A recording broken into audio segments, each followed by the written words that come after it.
Everybody loves fresh baked rolls, but not everybody knows how to make them or how easy they actually are to make. I've been making bread now for over a year, and it's actually a fun hobby of mine. Um, so today we're going to learn about what ingredients that we need. We're going to learn about how long it takes, and we're also going to learn about important steps that you don't want to skip. And so today we're going to find out that anybody can make bread rolls. So first of all, we started off with our ingredients. We need yeast, very important. We need salt, flour. You can use wheat flour if you prefer. Sugar, butter, and warm water. Okay. So first of all, you want to take your yeast and put it in with 1.5 cups of warm water. And you put a little bit of sugar in here to get your yeast activated. You're going to get a nice little crust on the top here when it's ready to go. That can take about 15 minutes to do, so you want to do that first before you do anything else. Okay, and when your yeast is ready, you're going to put it in with the flour, salt, and the rest of the sugar. It's 4 cups of flour. It's 1 teaspoon of salt and the other tablespoon of sugar. So we're going to put that all together now and get it nice and mixed up. So you can either knead your bread here in your mixer, or if you don't have a mixer, you can also knead your bread in a bowl. So either way works just fine, as long as you knead your bread for about 8 to 12 minutes.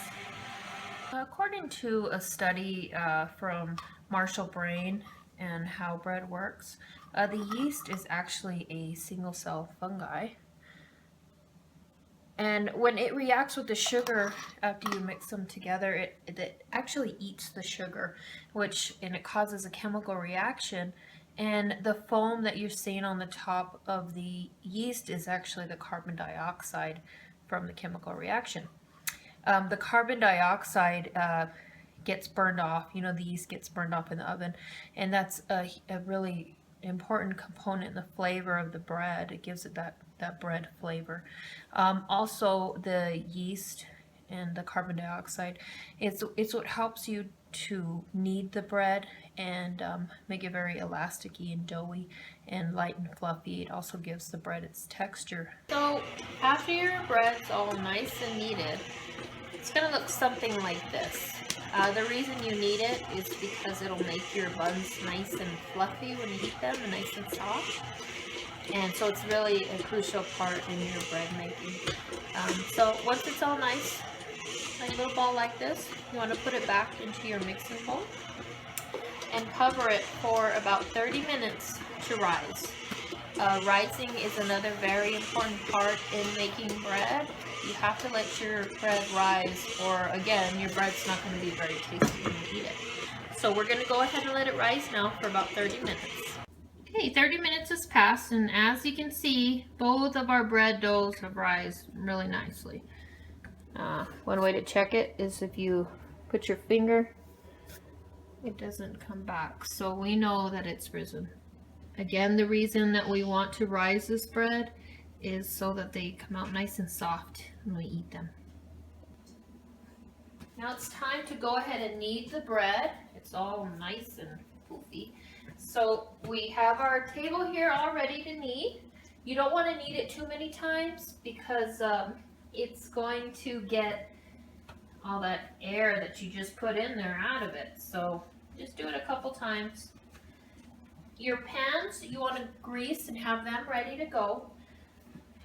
We're going to go also get this one ready. Okay, and we're just going to cut these and make some nice little balls on these pans. So let's go ahead and do that. Cut it in half. Okay, we're going to cut that into thirds. And then you could probably cut that middle one right there. And we're going to do that again. Okay, and then with these, we're just going to make our little round balls, and we're going to put them on the pan until we have a nice even row. I'm going to do 4 in a row since I have 2 loaves here to do.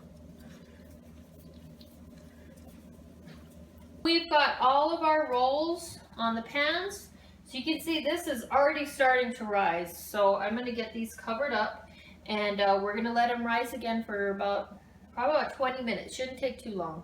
At this point, you can go ahead and preheat your oven. We're going to put it at 375. Okay, and then once these are risen, we'll go ahead and get them in the oven. The butter, I usually will set it on the oven so that it gets melted. And we're going to go ahead and use it to coat the bread now that they're nice and risen.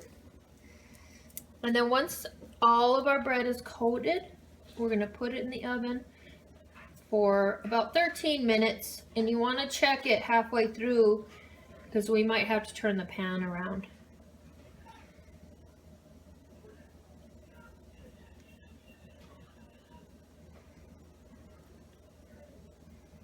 Our first batch here is done. They're going to be hot, so be careful getting them out. Came out very nice. So, as you can see, baking bread is not impossible. As long as you have the right ingredients, you follow the important steps, and you put out a good time frame. Because as you can see, it takes a good hour to 2 hours to make bread. So you have to make sure you have enough time set to do that.